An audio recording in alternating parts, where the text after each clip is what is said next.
Hello friends, welcome to this channel. Me Rachna Gupta. Today I will start in class 12th Political Science chapter 1 का part 4।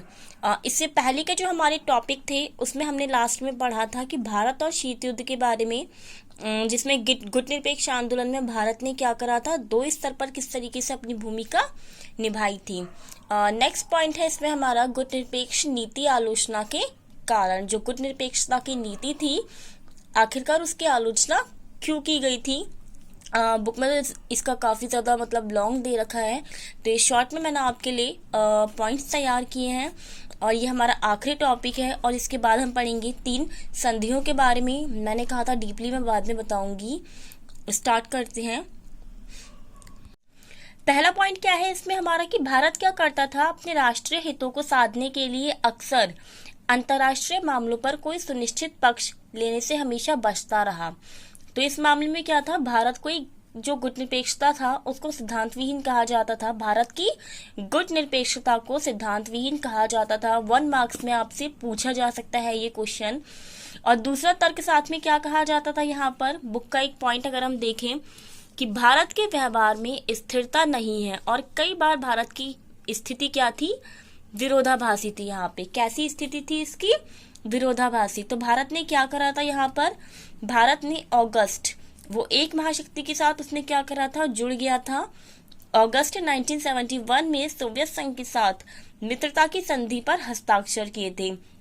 1 marks में अगर पूछा जाए तो आपको ये याद होना चाहिए बहुत आगे तक के लिए भी कि भारत ने सोवियत संघ के साथ मित्रता की संधि पर हस्ताक्षर कब किए थे।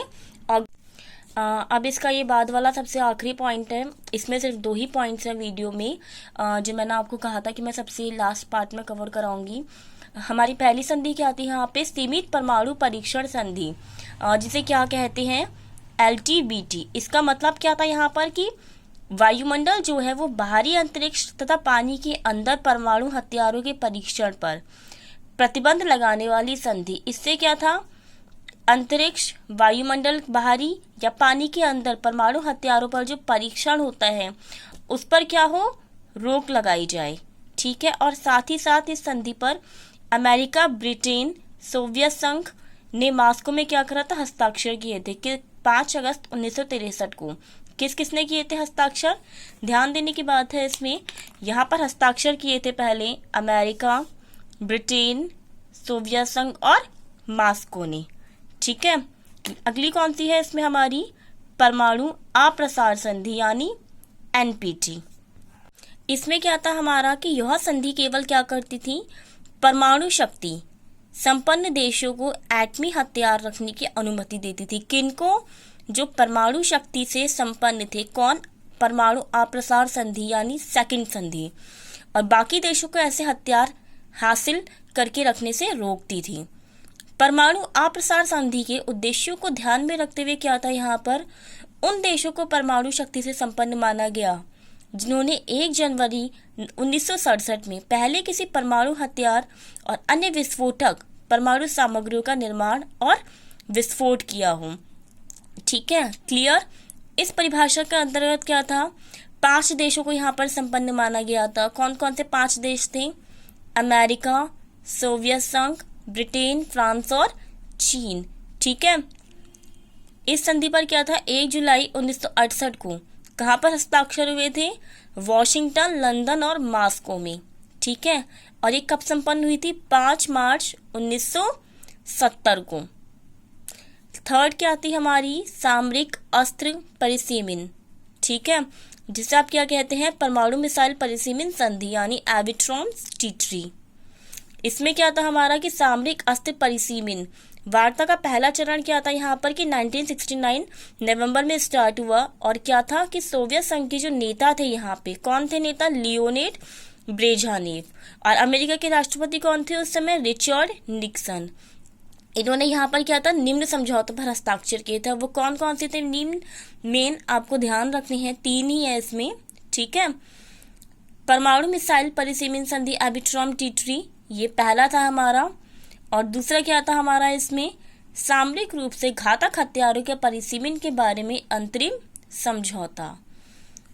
ये 3 अक्टूबर 1972 से प्रभावी हुए थे। कब हुए थे ये प्रभावी 3 अक्टूबर 1972। तो ये 3 जो मेन थे इसमें आपको याद रखने हैं। ये मैंने आपको समझा दिया। पहला सीमित परमाणु परीक्षण संधि, परमाणु अप्रसार संधि, और तीसरा क्या है, सामरिक अस्त्र परिसीमन यानी परमाणु मिसाइल परिसीमन संधि। ठीक है। तो ये 2 टॉपिक तो हमने कंप्लीट करा दिए हैं। और इसका जो मैप वर्क रहेगा हमारा, अगर आपको इसके मैप में कोई भी प्रॉब्लम हो रही है तो वो आप मुझे बता दीजिए, मैं एडवांस क्लियर करा दूंगी। और इससे रिलेटेड क्वेश्चन आंसर्स अगर आपको चाहिए तो आपको मेरे ग्रुप को फॉलो करना होगा, जिसका लिंक मैंने नीचे डिस्क्रिप्शन में मेंशन कर दिया है। तो ये चैप्टर आज 2 पॉइंट्स का हमने कंप्लीट करा दिया, बहुत शॉर्ट में हमारा चैप्टर रहा। अब हम अपना नेक्स्ट चैप्टर स्टार्ट करेंगे कल से।